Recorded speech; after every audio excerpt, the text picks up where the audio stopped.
técnico em informática contou com a ajuda da internet, transformou na realidade uma paixão sobre 4 rodas. O que aconteceu na reportagem de hoje da série Meu Carro, Meu Xodó.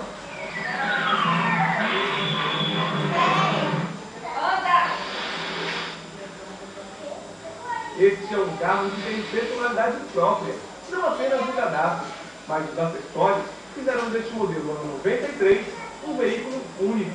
Tapetes de alumínio, pedais cromados, o volante também. O carro ganhou 2 pequenas telas de DVD. O som teve a potência aumentada, são 1000 watts. O motor de 100 cavalos passou para 150. Total de investimento, média de R$15.000. O dobro do valor de venda do carro, sem as modificações.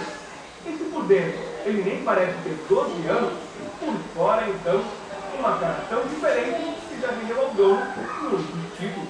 Ganhei 9 troféus, né, entre primeiro e segundo lugar, né, na categoria do carro, né, que é passeio grande. O técnico em informática começou a se interessar pelo câmbio depois de pesquisas e leituras na internet.